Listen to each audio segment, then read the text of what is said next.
The future is tokenized. Sensitive people never like the fatigue of justifying their instincts.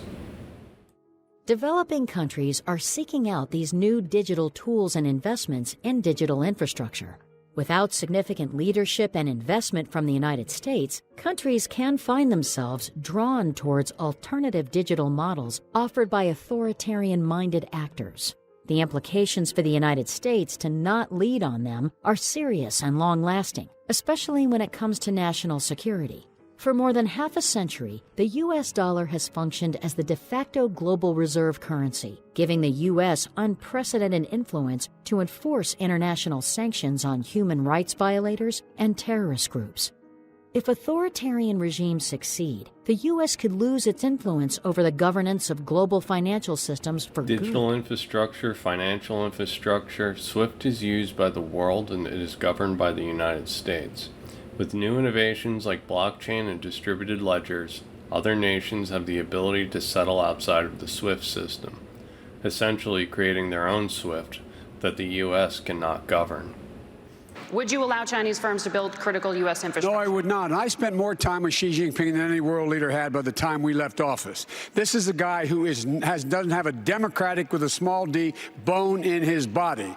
This is a guy who is a thug who, in fact, has 1 million Uyghurs in reconstruction camps, meaning concentration camps. This is a guy who you see what's happening right now in Hong Kong. And this is a guy who I was able to convince should join the international agreement at the Paris Agreement, because guess what? They need to be involved. You can cooperate and you can also dictate exactly what they are. Financial infrastructure is critical.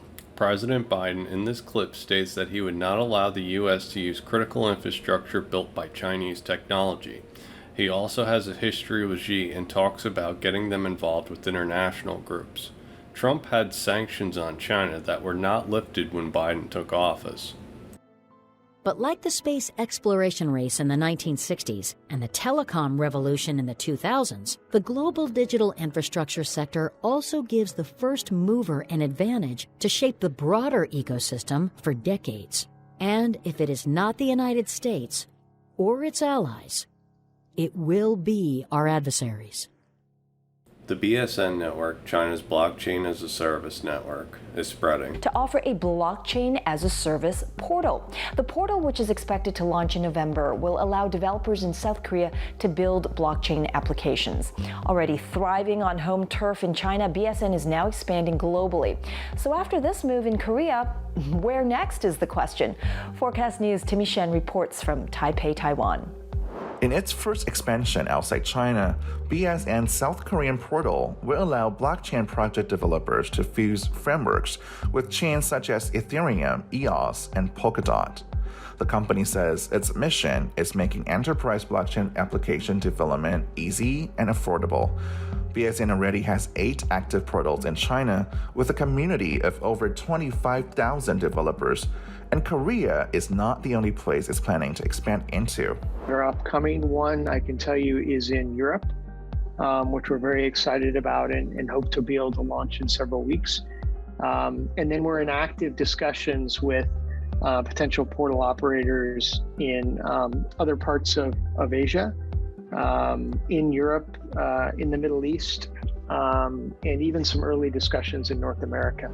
25,000 developers. South Korea launched, Europe, other parts of Asia, the Middle East, and North America. The BSN network is connected to these nations and will have a system to transfer value with blockchain. The BSN network is a system that is governed by China and not the US. As the network picks up, the more valuable and more important it will become. Metcalfe's law. But while BSN International will charge ahead towards major public chain integration, BSN China operates as a separate permission-based system that cannot access public chains deployed on BSN International, owing to the strict government laws and regulations in China for crypto and blockchain. Bailey says building partnerships with portal operators around the world is key to the expansion strategy. BSN International allows public blockchain integration, or crypto, while BSN China is a walled garden. It's blockchain as a service that allows businesses and consortia to easily create their own blockchains. The more businesses that use BSN to build their network, the stronger the network becomes. Before there were the internet, there were many intranets. The BSN network is an intranet that's gaining traction. We need to think. Look, do we think the rest of the world is waiting around? We're not going to make those kind of investments the rest of the world's saying. Take a look. Do you think China is waiting around to invest in this digital infrastructure or in research and development? I promise you, they are not waiting. But they're counting on American democracy to be too slow, too limited, and too divided to keep pace. China is moving forward with full speed while the US is lagging. The infrastructure bill included crypto assets. There's been a lot of talk about cyber attacks, Fed coins, infrastructure. The US is playing catch up. Wasn't it strange how Biden's first choice for the OCC was Michael Barr, the Ripple board member?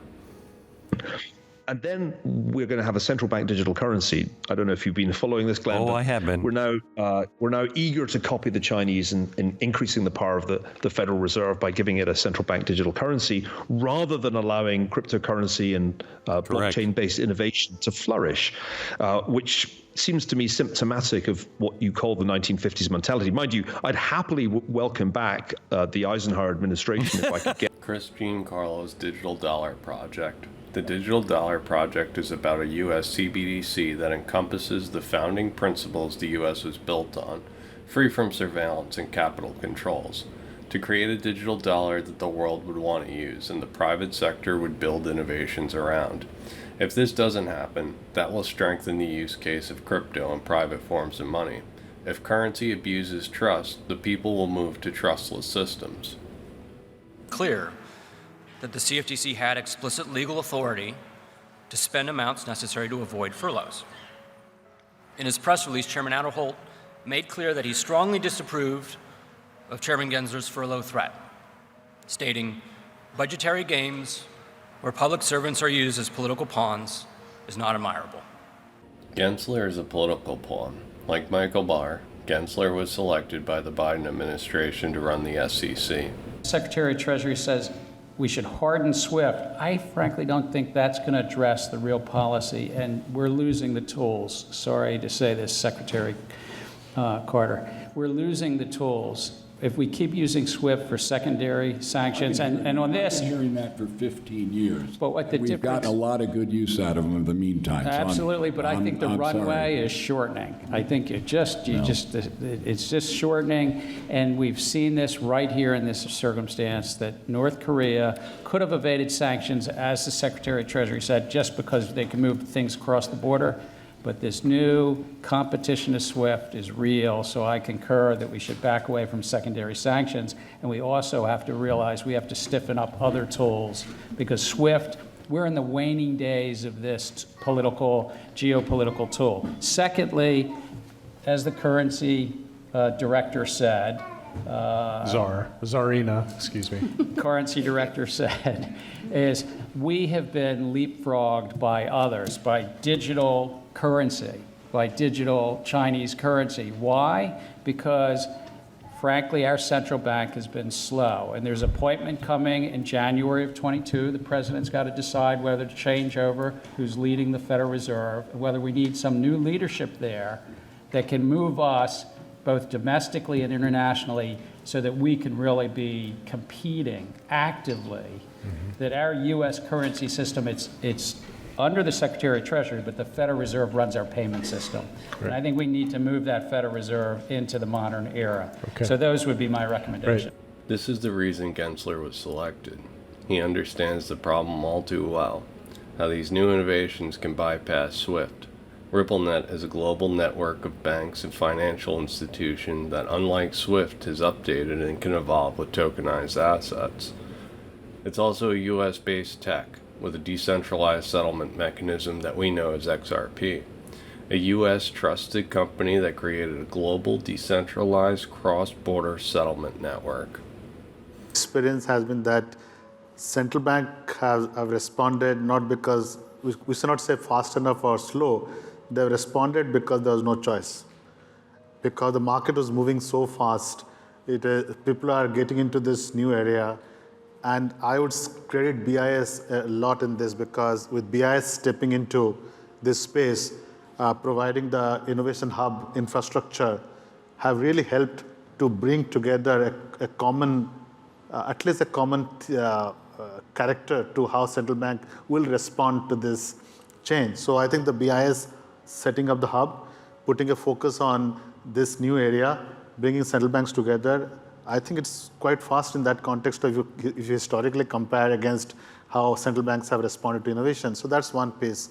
Second, I think I would say that the use case exists. It's not a technology work looking for problems to solve. There is a real need, and the real need is the inefficient payment systems.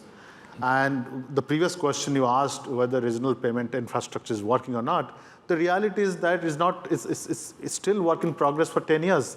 And the real elephant in the room is settlement. And I doubt whether on a traditional structure we will ever agree to a common settlement infrastructure. The way has to be a decentralized settlement infrastructure, which Dunbar is picking up. There has been nothing natural about how this lawsuit transpired. Jake Clayton issues a lawsuit as he's leaving, during Christmas, while XRP has just started its run. Ripple offers the global decentralized settlement network that the world needs. What's interesting about XRP is there is quite a lot of use cases. Now, I know a bunch of Bitcoin people hate it, it's not decentralized enough. I don't care. It's, are people using it? Yes, a lot more than most people realize. And what's amazing about this setup is you can't buy us on any of the exchanges. And it's not in the Bitwise ETF. The Bitwise ETF is now $1 billion. The Bitwise index is, the top 10 index is $1 billion. So the moment XRP is freed, they have to buy a few $100 million of it, as everybody else can, because the exchanges will have it back. So you're setting up for a hell of a nice run if this clears up.